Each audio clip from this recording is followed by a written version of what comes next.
ഒരു തെറ്റുണ്ടാകുമ്പോഴേക്ക് ബന്ധം അവസാനിപ്പിക്കുന്നതല്ല യഥാർത്ഥ സ്നേഹബന്ധം. 100 തെറ്റുകൾ ഉണ്ടായാലും ക്ഷമിച്ച് അവ മനസ്സിലാക്കി കൊടുത്ത് ബന്ധങ്ങൾക്ക് കെട്ടുറപ്പുണ്ടാക്കാൻ ശ്രമിക്കുന്നതാണ് യഥാർത്ഥ സ്നേഹമുള്ളവർ.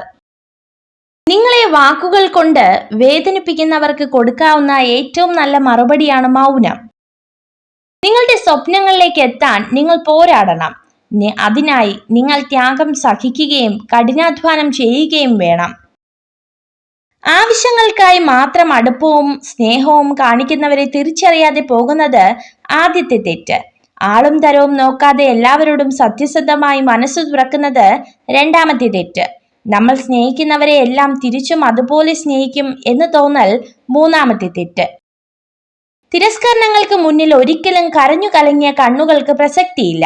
അവഹേളനങ്ങൾക്ക് മുന്നിൽ വളഞ്ഞുപോയ നട്ടെല്ലും പ്രയോജനരഹിതമാണ്.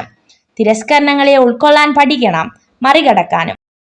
മറ്റുള്ളവർ നിങ്ങളെ ഏതു രീതിയിൽ പരിഗണിക്കപ്പെടണമെന്ന് നിങ്ങൾ ആഗ്രഹിക്കുന്നുവോ എങ്കിൽ അതുപോലെ നിങ്ങൾ മറ്റുള്ളവരോടും പെരുമാറുക. ഒരു രാഷ്ട്രത്തിന്റെ ഏറ്റവും മികച്ച ബുദ്ധികളെ കണ്ടെത്താനായേക്കുക ഒരു ക്ലാസ് റൂമിന്റെ ഏറ്റവും ഒടുവിലത്തെ ബെഞ്ചിൽ നിന്നാണ്. കോപവും കൊടുങ്കാറ്റും ഒരുപോലെയാണ്.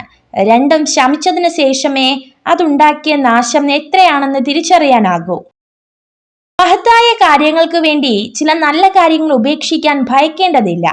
വിജയകരമായ ഒരു മനുഷ്യനാകുന്നതിനേക്കാൾ ഉപരി മൂല്യമുള്ള മനുഷ്യനാകാൻ ശ്രമിക്കുക. സങ്കടങ്ങൾ തിരമാലകൾ പോലെയാണ്. അവ അലയടിച്ചുകൊണ്ടേയിരിക്കും. കടലിനെ ജീവിതത്തോട് ഉപമിക്കാവുന്നതാണ്. കടലിലെ തിരകൾ എത്രത്തോളം ഉണ്ടെന്ന് എണ്ണി തിട്ടപ്പെടുത്തുവാൻ കഴിയില്ല. അതുപോലെയാണ് മനുഷ്യ ജീവിതവും. അതിലെ സങ്കടവും എണ്ണി തിട്ടപ്പെടുത്താൻ കഴിയില്ല. എല്ലാം തികഞ്ഞൊരു ജീവിതത്തിന് വേണ്ടി അല്ല, ജീവിക്കുന്ന ഓരോ നിമിഷവും സന്തോഷത്തോടെ ജീവിക്കുവാനാണ് നാം ശ്രമിക്കേണ്ടത്. സ്വയം വില കളയുന്നതിനേക്കാൾ ഏറ്റവും നല്ല ഉപാധി മൗനമാണ്. ആർക്കും പരാതിയോ പരിഭവമോ ഉണ്ടാകില്ല. മൗനമാണ് കുത്തി നോവിക്കുന്ന എല്ലാ ചോദ്യങ്ങൾക്കുമുള്ള മറുപടി. അകന്നുപോയ ബന്ധങ്ങളെ വീണ്ടും അടുപ്പിക്കാൻ ശ്രമിക്കരുത്. ഇനി ഒരിക്കലും പഴയ സ്നേഹം ഉണ്ടാകില്ല എന്നത് യാഥാർത്ഥ്യമാണ്. ഒരാളെ മാത്രം നമ്മുടെ ലോകമായി കാണുന്നതാണ് തെറ്റ്. അവർക്ക് അവരുടേതായ ലോകമുണ്ടെന്ന് മനസ്സിലാക്കാതെ പോകുന്നത് അതിലും വലിയ തെറ്റ്. നിങ്ങൾ ഈ വീഡിയോ കണ്ടതിന് നന്ദി. ഇതുപോലുള്ള കൂടുതൽ വീഡിയോകൾക്കായി ചാനൽ സബ്സ്ക്രൈബ് ചെയ്യൂ.